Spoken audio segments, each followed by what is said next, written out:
On today's episode of Sunday League Professionals, we take a look at the Bundesliga action from the weekend, an in-depth discussion around the state of football due to coronavirus and a potential reopening, and our weekly Who Am I segment. So the Bundesliga review from this weekend, I'll just give a quick run through the results. We have Dortmund 4, Schalke 0, Leipzig 1, Freiburg 1, Hoffenheim 0, Berlin 3, Dusseldorf 0, Paderborn 0, Augsburg 1, Wolfsburg 2, Frankfurt 1, Borussia Mönchengladbach 3, Cologne 2, Mainz 2, Union Berlin 0, Bayern 2, and Werder Bremen 1, Bayer Leverkusen 4. Jonny, resident Borussia Dortmund fan, what did you see in the game? So, a very confident and fresh-looking Dortmund team, much fresher than Schalke, considering the break. I think it was compliment to them, really, because Dortmund, the way that Dortmund play, counter-attacking, high-pressing game requires a lot of physical output. So it was good to see that right from the start. Thought Julian Brandt was a standout player, definitely one to keep an eye on, one for the future, I feel. He played a lovely an assist for Haaland's first goal, little flick through to breakthrough for Thorgan Hazard, who squared it to Haaland, and Haaland's back doing what he was doing before lockdown. I did see a tweet this morning showing the highlights of Julian Brandt's game, saying that he was the key influential player. Do you think it's the formation that requires someone like Brandt to be the key player? He's quite expansive, the 3-4-3. There's not a lot going on sort of middle of midfield. Yeah, I think in this game he's played... The thing with Julian Brandt is he can play sort of a multitude of positions. So I think in this one against Schalke, you saw him playing slightly deeper than he has done in the past, where he's played either side of Haaland. So you've had Sancho, Haaland and Brandt as the front three. Whereas this game he played slightly deeper, a bit closer to De Hood. And I think that suited his game better. He was able to get a bit more touches on the ball, be able to see the pitch from a slightly deeper position. He's able to influence the game from, like I say, a slightly deeper position with runners like Hazard and Haaland running off him ahead of him. Lovely stuff. I feel like Hakimi and Guerrero, however you say it, are pretty important in that formation as well, because they're just up and down, aren't they, as well, in those full-back positions. It's a bit like Trent and Robbo in it in that aspect. Yeah, I think, like you say, Matty, playing 3-4-3, and especially if you've got attacking athletic fullbacks in Hakimi and Guerrero, then you can have those bombing on around the outside, which means the two wide forwards can play inside, and then they can rotate in and out. So that's the benefit of having athletic fullbacks, which Guerrero and Hakimi definitely are. We saw very late in the game at Leipzig that they conceded a goal and it was chalked off to VAR. Just at the top of the table, do we see anyone catching Bayern throughout the last few games? I mean, probably not, if it's anything to go by the past few years. I don't know, it's closer than usual though, isn't it? But it's just Bayern just win, don't they? There's a 4-point lead now. We're going into, I think it's not many games left. Yeah. How many games is it? I think the big game that will sort of decide whether the season is finished earlier or later is the Klassiker, which is, I think it's a week on Tuesday between Bayern and Dortmund. Yeah, 26. I think if that's at Dortmund, I know that there's no fans or anything, but I was going to say, because normally you wouldn't necessarily fancy Dortmund at home to Bayern, but the fact that they're at home, I think for a team like Dortmund plays a bigger role than it does for some other teams because of obviously their fans and everything. So I feel like if anything, it's an advantage to Bayern, maybe. Yeah, definitely. I think if Bayern win that, then that'll mean they go. They're 4 points clear now, so they'll go 7 points clear, won't they? Then, so how many games have they got left after that? I think there's 14 games to go. I'm not sure. Yeah, 14. Something like that. So yeah, you'd think that maybe 12. Yeah, you'd think that if Bayern win that, then I think that will be the league over. You can't. They've never seemed to have choked before, so I can't see them doing that again this year. Do you think just at the top of the tail again? Do you think Bayern sometimes don't take it too seriously? As in, they spent a lot of the season playing catch up, and it's almost like they know they're going to get there, so they don't try as hard. And now, obviously, they are there. You can't really, as you're saying, they don't choke. You're not going to see them throw it away.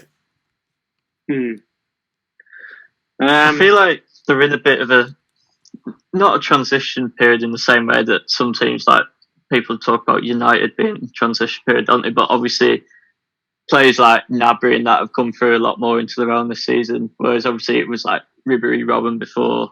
Obviously, I know Thomas Muller's still there, but these are players that have been like the core of their team for a long time now. And obviously this year they've had to bring through other players, and like Alphonso Davies has played a big part and stuff like that. So I feel like they've just had to sort of try a few new things rather than just repeating the same old model that they used to that clearly worked.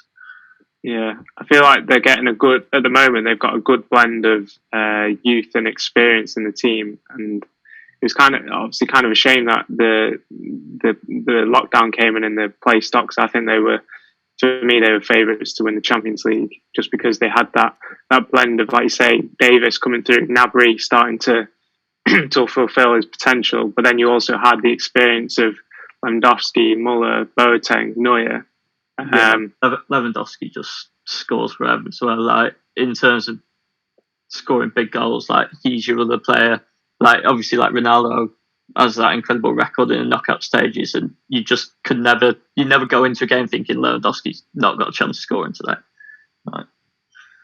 And just a word down the other end of the table, I have taken on Paderborn as my devoted Bundesliga team. I did not look at the table position before I did this, which, I really regret.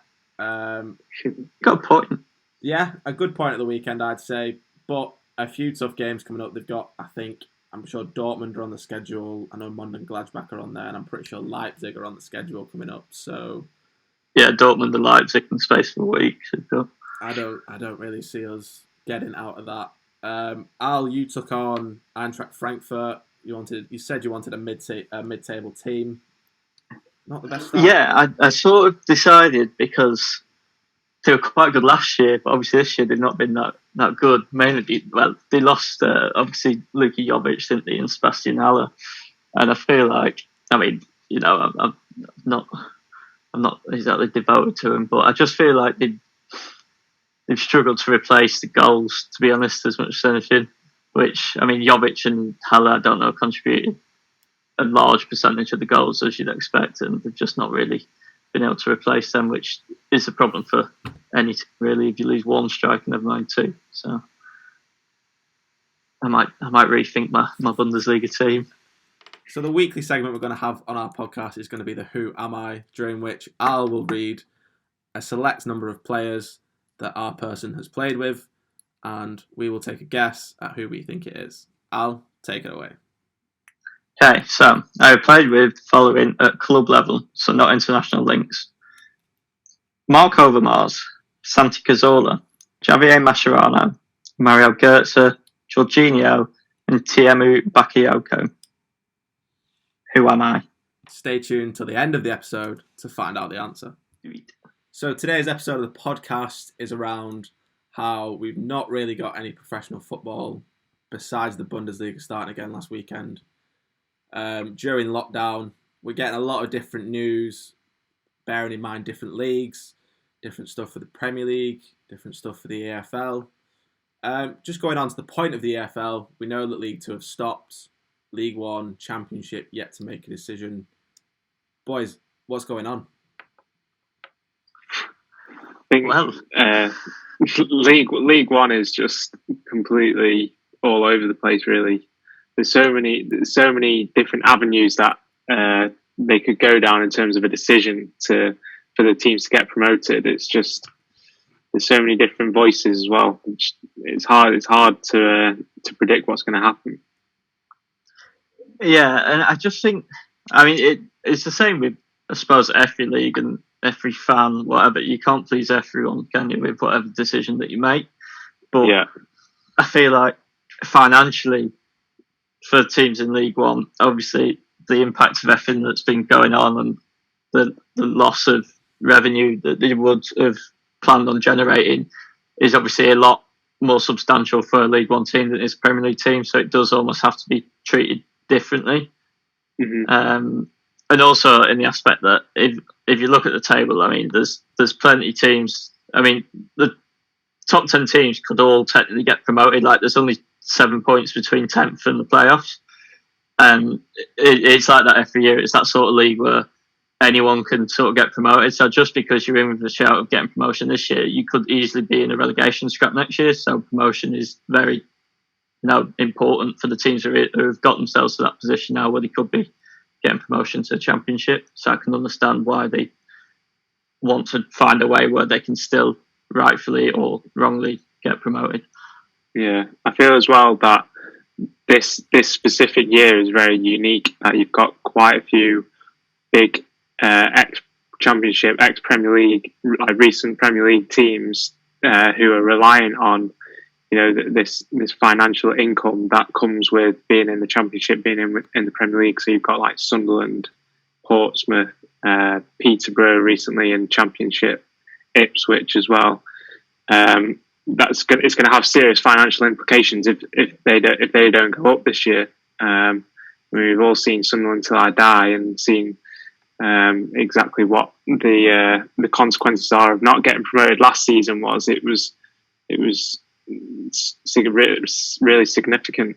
Yeah, like they pinned a lot of hope on getting promotion last year, didn't they? So for them to be in with a playoff shout this year, for that to be taken off them again, it's just a snowball effect of, I mean, we've seen what's happened to teams like Bury and Bolton, and obviously there's a long way to go between now and then for a club like Sunderland, but that is how these things do happen. When you lose your money, you lose your parachute payments from the Premier League, and suddenly it becomes a lot harder to run the club in the way that it used to be run. Yeah. Johnny, Johnny. Sorry, Mike. You mentioned earlier about you can't please the fans. Do you think the fans are being taken into consideration by the decisions from the clubs, or do you think it's purely what the people upstairs want? How do you mean? So there's oftentimes you can see there's sort of a differentiation between what the owners want and what the fans want. Leeds have had the problems over the years. Bolton themselves have had the problems. Blackpool had the problems. Mm-hmm. Do you think clubs or people upstairs are going to be looking towards saving costs or potentially trying to increase income rather than say what the general consensus is of what the fans want? I think a logical fan will see it as they want to go back to watching their team as soon as possible, but they'll also have safety concerns about going back too early, especially if you've got young fans. But specifically for the bigger teams, they'll want to see their team being successful. And I think a lot rides on getting promoted this season for, like, say, Sunderland, Ipswich, Portsmouth, who have bigger wage budgets. So in the long run, they need to get promoted now for the long-term sustainability of the club, whereas if they don't go up this season, then that could be detrimental. They could go down, like you say, like Bolton, Bury again. So I think the clubs are making the decision from a financial point of view because money what makes the world go round, especially it's in football. It's a business at the end of the day, isn't it? Yeah. having said that, I mean, we're talking about Sunderland a lot because obviously they're one of the bigger clubs in League One. And if you actually look at the table, though, so if the season was to finish now, just how it is, Sunderland wouldn't be in the playoffs. And even were it to carry on, Sunderland are currently 7th, so just one place out of the playoffs, although they're only not in there on goal difference. However, you've got Wickham, who are on 59 points and below them, and also Doncaster on 54. However, both these teams have 2 games in hand on Sunderland, so if they were to win their 2 games in hand, then they'd both overtake Sunderland because Wickham would overtake them on points and Doncaster on goal difference. So it's easy for Sunderland to say, oh, well, like, we need the season to carry on because we need to get promoted this season. There's an argument to say that they could quite easily find themselves sort of just 9th in the table, and there's a lot of other teams that are more likely to go than they are at this stage in time. So I personally think there's going to be 2 possible outcomes. You're either going to have, I don't think they'll play any. The season will be finished. The only outcome that they'll have is they might extend the number of teams in a playoff, so have a bigger number of teams in a playoff sort of mini tournament to see who gets promoted via the playoffs, or they'll just do it points per game, and that would mean that I think Wickham go up from 8th to 3rd in a points per game scenario. So, and it all comes down to the vote from the majority of the teams, and I think there's only going to be between 6 and 8 teams who are going to vote in favour of carrying on the season, whereas the rest of the teams in the league will be saying, no, we're happy for the season to finish now because we're not going to get promoted, we're not going to get relegated, so we're just happy to finish the season now and not have to have the costs of putting games on, because I think it costs something like 40,000 per team for just testing for coronavirus, which exactly. they don't have. And I suppose the issue, well, one of the issues with doing points per game though, as well, is like you've got teams who, obviously all teams have different fixture lists, so like for a team who, like there might be a team in the top 8 or whatever who have still got to play, say, Bolton and Southend in the remaining matches, which, you know, it's basically like having a free 6 points, to be honest.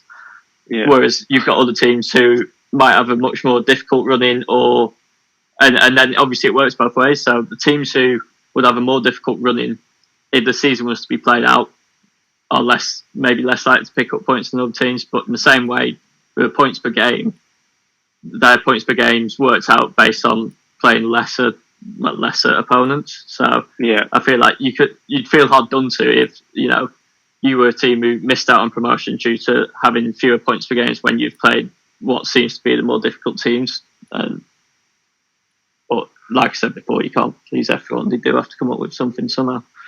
Yeah. Do you think there's going to be it's going to be less down to what the clubs sort of in League One want and more down to whatever the knock-on effects of what the Premier League chooses to do? I feel like they've got to make it sort of fair and keep the integrity there. They've got to do the same throughout the whole league. So you can't relegate some teams from the Premier League, but then not relegate teams from the Championship, not relegate teams from League One, not relegate teams from League Two. There's got to be a continuity going through. And I think that's where a lack of leadership has come from, like people like the FA and the Premier League and the EFL being decisive with the decisions about what they're going to do. Yeah, I feel like one of the issues. A lack of, well, I suppose, communication between the EFL and the Premier League. Obviously, the Premier League is a completely different sort of entity in it because it's the biggest league in the world, all the financial differences and that. But ultimately, like you said, whatever decisions happen in the Premier League knock on the EFL leagues as well. So there is a knock-on effect of whatever the Premier League have to decide. So I feel like they have to consider the EFL in their decisions as well, whether they like it or not, like for the sake of English football running and functioning in the best way possible, then, you know, all 4 leagues have to be considered.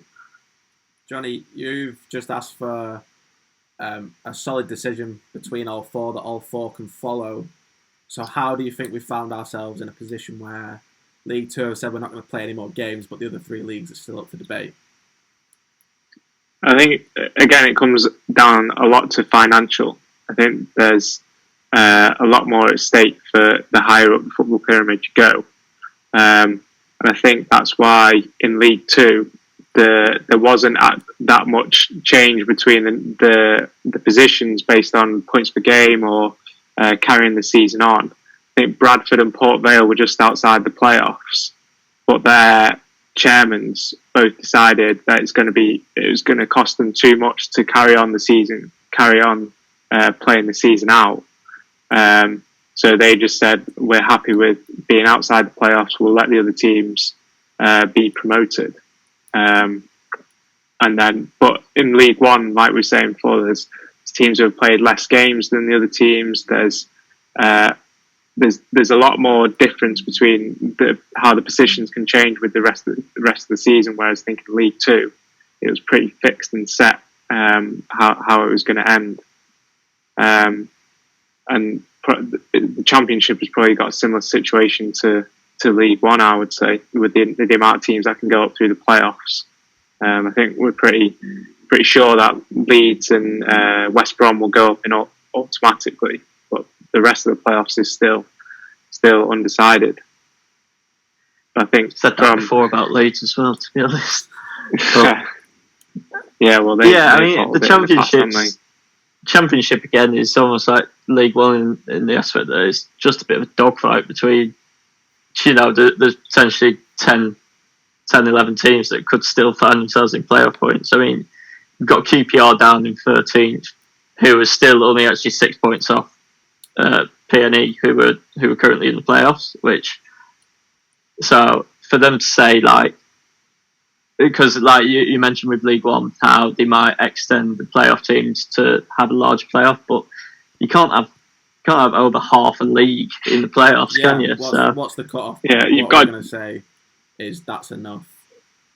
Yeah, you've got to draw the line somewhere, haven't you? Well, yeah, exactly. But it's like the argument that people are saying with offsides and VAR. It's like, well, have a 10% leeway, but then then people start disputing that. So it's like if you're QPR, you're on 50 points currently. And Derby are 1 point ahead of you in 12, and you say, right, teams from 1 to 12, 3 to 12 get into the playoffs. Then you're QPR, and you're like, well, that's not fair because we're only 1 point off.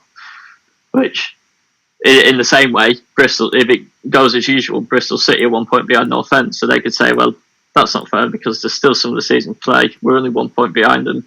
So it's like anything. You just all comes back to your point, doesn't it? That you're not going to please everyone. Yeah, it is impossible to please everyone. No. Exactly. And obviously, I mean, the ideal situation, everyone wants football to be like it was back in February or whatever, when everything was normal. And I say normal, people didn't know that obviously what's happened was going to happen. But that isn't possible, and it could be another 12 months before football's back to normal, so you can't just suspend the whole thing until that's normal again. So somewhere a decision does have to be made, obviously. It's just, I mean, as we've come up with ourselves here, it's pretty hard to just make the right decision. But I think that's the difference between the leagues in this country and the leagues in, say, Germany, where they've been decisive. The leaders at the top have made the decision and said, we're going back on this date. We're going to have everything in place to make sure that we give everyone a 100% chance to get back playing safely. Whereas here, it's just been, it seems like they have a meeting about a meeting within the Premier League and the EFL. There's not enough decisive leadership at the top, I don't feel, in England. I feel like that goes for a lot of England as well, maybe not just football. Yeah. But just touching on, you mentioned the safety of players and getting football back safely and everything. I know we've already touched on the Bundesliga, but what did you two think of the old substitution and then you can't celebrate together and you're sitting 2 meters apart? Ridiculous. Because just the thing is, I understand the protocols, I understand why they're there, but if they're the protocols that you have to go through, then you shouldn't really be allowed to play because you've just come into Yeah, like your celebration is 2 yeah, meters apart, but then you're in the wall for a free kick touch tight. What's the point? exactly, and like they're obviously like that. That's what so many people have said through social media and everything, that it's just ridiculous. And whilst I understand that they have to be shown to still be doing something because they're setting examples and everything and whatever, it, like you just said, it's almost like, well, if it's that strict still, then is it actually safe to be back playing football? Maybe not, but the decision has been made. Have either of you heard that study that they did in Denmark about the coronavirus and football? No. So apparently that in a professional game of football, you come into contact with you could come into contact with another person for 86 or 88 seconds in a whole 90-minute game, whereas they say that to catch coronavirus, you've got to be in someone's social bubble for 15 minutes. So I think that is potentially where they're coming from in the Bundesliga in terms of spacing the subs out. But on the pitch, you're not going to be in contact with the same person who would potentially have it for longer than 86, 88 seconds. Yeah, and that, I mean, obviously none of us are scientists, and I suppose if that's accurate, then I sort of understand where it's coming from. But it's also like, well, if that's the case, then everything else that's going on in every other aspect of life as well also seems a bit sort of, well, we don't need to do it as long as we don't do it for, longer than a few minutes. So it's fine. So, but I think it's just I feel like a demonstration, isn't it? Yeah. Took the words out of my mouth. Like, they, as obviously a focal point of the world at the moment, because especially in sport, everyone was looking towards like, Bundesliga's coming back. This is a step in like the right direction. Like they still have to be seen to be doing the right things, because if they're not doing it, then why should people in the streets do it? And obviously, the main focus still is to try and keep people safe, I suppose. So. Just a little side note from this. Do you think coronavirus is being looked at as a good thing by Leeds fans to stop them from bottling it this time of year? I think it could be a handy excuse for them, because it's roundabout now that they should be in the tiers. I can imagine wanting the season to finish and for promotions to be guaranteed. I imagine Leeds are top of that list. Yeah, completely. I mean, to be fair, like I'd like to see Leeds in the Prem, because most people lately, to be honest, I don't really care either way about them, but I just think that they have been good enough to be in the Prem, and they are a big club whether you like it or not, and I'd much rather see Leeds in the Prem than Brighton or Bournemouth or someone, to be honest. So.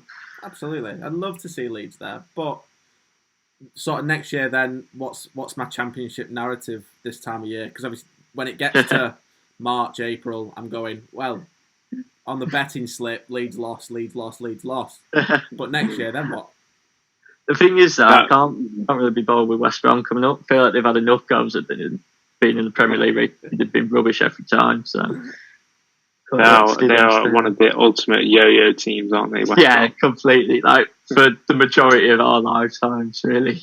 It's been guaranteed that West Brom will be there and thereabouts in either relegation or championship promotion for 15 years. How do you two feel about a potential 2014 or 22 team Premier League season, or a changing of league structures next year to fit in with helping this year?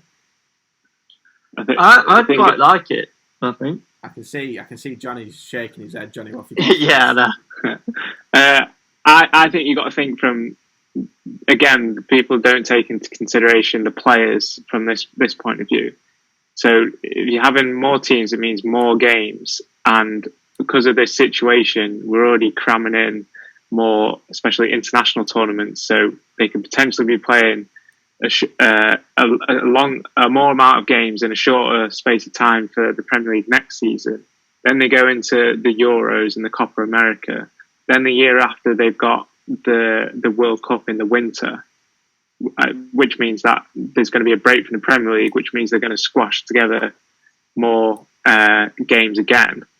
Like there's bound to be injuries. Like, when do they consider the players? So I feel like they expand the league, then there's just going to be so many more injuries. I mean, you've seen Harry Kane playing a huge amount of games because he's understandably the focal point, England captain, banging them in for Spurs, but pulled his hamstring at Christmas. That's purely because of fatigue. To be fair, that goes for a lot of the England attackers as well this season, isn't it? Like Rashford had his injuries, Vardy was out for a long time, Dele Alli, Sterling had a couple of knocks. Nice and to be from that aspect, in terms of player games like that, like from a fan point of view, I think it'd be quite cool to have 22 teams in the Premier. It's just something different in it. But I also think that you have to consider how it also affects other leagues, because all of a sudden you've got 2 teams coming up, none going down, then you've got like particularly teams like Preston North End and Brentford and that, teams who have not necessarily overachieved, but the smaller teams with smaller budgets have put so much into getting that promotion push into the Premier League this season, then that's all worth nothing. However, teams who are just a mere few points away from you just get to go up and be in the Premier League and no one lose out in the Prem. So I think that's unfair from that point of view. And obviously it does cause a lot of games for the players. Which I also think it's worth, maybe a totally different topic to discuss at some point, but if we're talking about a lot of games, it's like, well, you've still got stuff like the Carabao Cup and things like that, and do teams care about it enough? Is that a way of reducing games? Like, personally, I feel like they have to restructure the cup in terms of either the regulations of who's allowed to play in them. They should either be used as like development cups, or they have to make them more valuable for clubs, like talking European spots and things like that. Because for a few years now, I feel like the Carabao Cup or the League Cup has just not been brilliant, has it? Yeah. Well, I think you see sort of, managers being judged on, especially at the top end of the Premier League, being judged on what they win. And if they simply just win a Carabao Cup or even just an FA Cup in the season, it's deemed not successul for the top 6 clubs anyway. You're seeing Mourinho and being sacked at United, having won the Europa League and the League Cup the year before. And I mean, I think you could also argue as well that from maybe even a fan point of view, but certainly from a business point of view as the owners of the club, you'd almost rather your team get nowhere near winning the Carabao Cup or the FA Cup, but finish 4th and get into the Champions League, because that ultimately is worth more financially. And I just think all fans want to see their teams playing in the best tournament in the world, which is Champions League, rather than beating teams in lower leagues every other week to get into the final of the cup that no one really cares about and doesn't even regard as being a major trophy. Totally agree. So we started to look at the knock-on effect of this season, next season, possibly more teams in different leagues, different structures. There's been sort of multiple calls already to take the 2022 World Cup off Qatar, based upon any human rights violations, the fact that it's in the winter, that the logistics aren't that great. Do you think this could be the final straw for them to say, with us now being backed up, we've had to move tournaments to next year, that they've got to say, we can't do a Winter World Cup, we're going to have to give it to someone else? I think the financial rewards that FIFA will get from having the World Cup in Qatar is too much for them to be able to take it off them. And I feel like the only other country that could like quickly turn around being able to host, if it got thrown on them to host a World Cup at the last minute, would be England.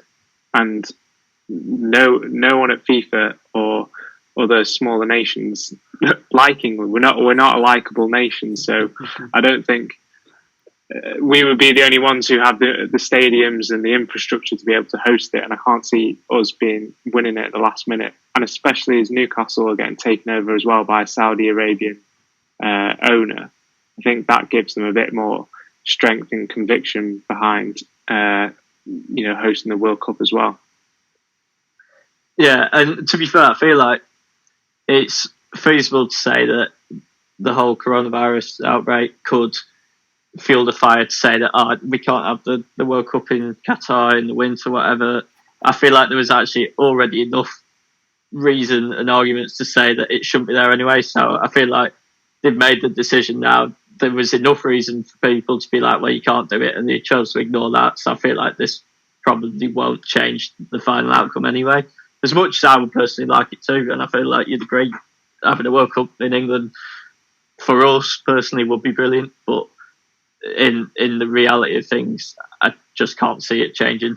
At least not being moved from Qatar. Like maybe it'll get delayed and pushed back here, depending on obviously the Euros got moved, so maybe everything else has to get moved. But Qatar aren't going to give up the World Cup, really.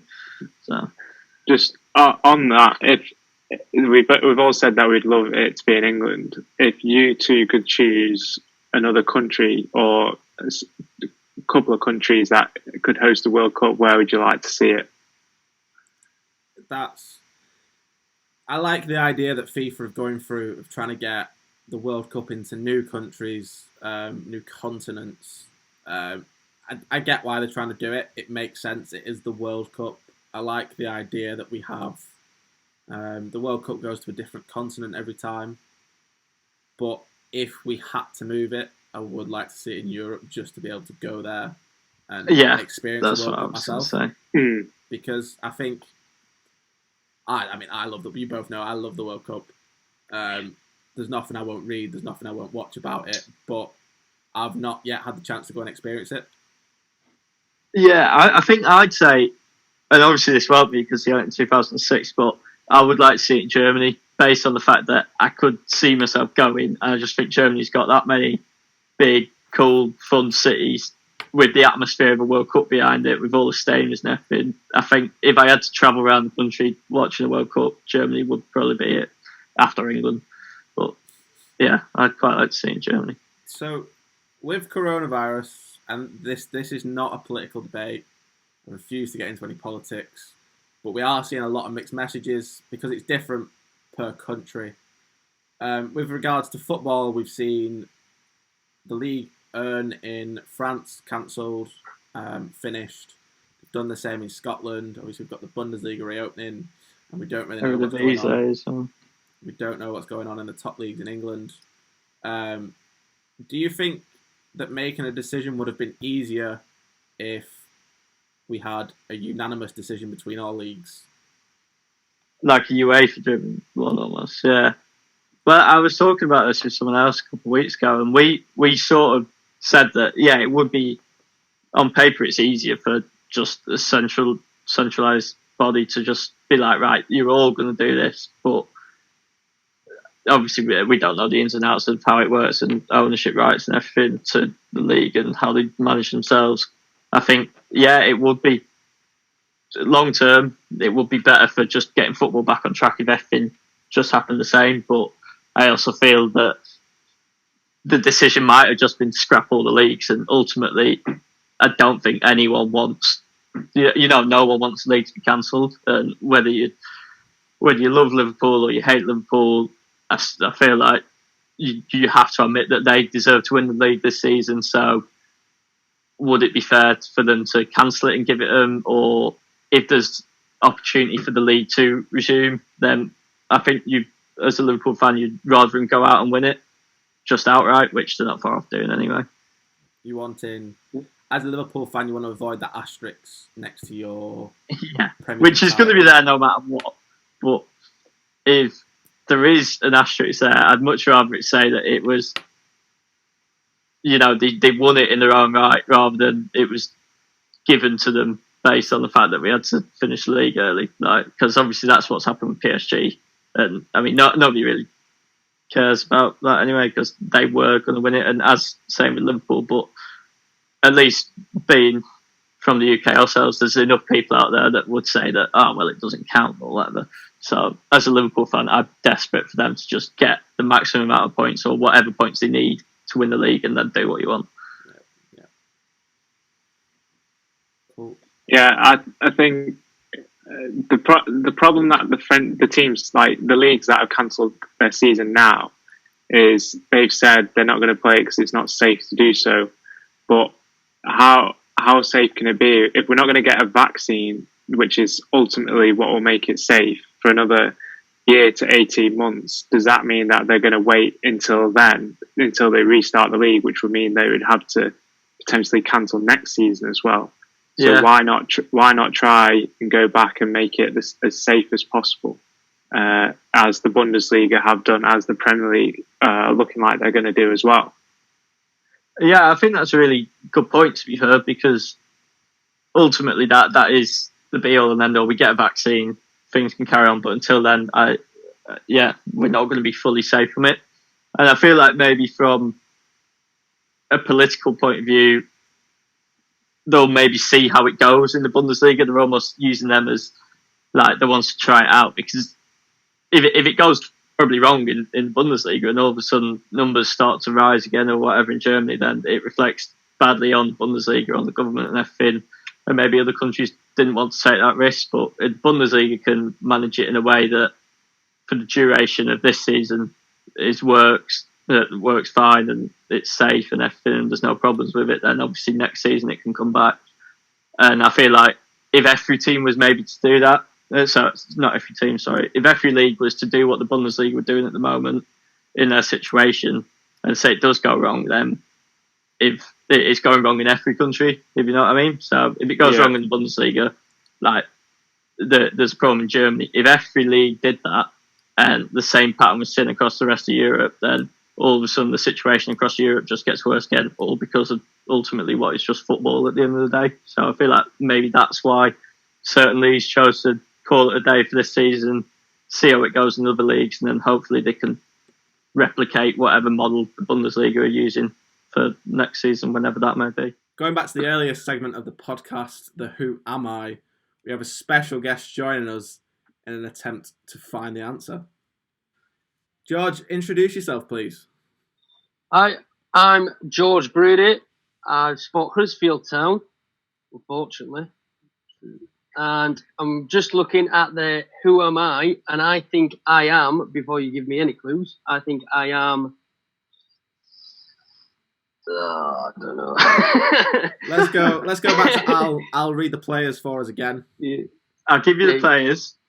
So, I have played with Marc Overmars, Santi Cazorla, Javier Mascherano, Mario Gotze, Jorginho and Tiemoue Bakayoko. Do you need a clue? Yeah, give me a clue, yeah. Okay. I now currently play for a different club where none of these players have played. Tough one. Can I ask any questions? After the clues, we might give you one question. Right. Go on then, second clue. I have never won the Champions League, but I have played for 4 clubs who have won the Champions League more than once. No, you'll have to give me another. I'm not even close here. I have won the World Cup once and the European Championships twice. However, over the course of the 3 major tournaments, I only made 2 appearances. Once and Euros twice. Oh, hold on. Is he bald and is he called Pepe Reina? He is indeed. That's correct. Well played. Fantastic. Took me a while. That's all we've got time for on today's podcast episode. Join us next week where we'll delve into a new, different topic.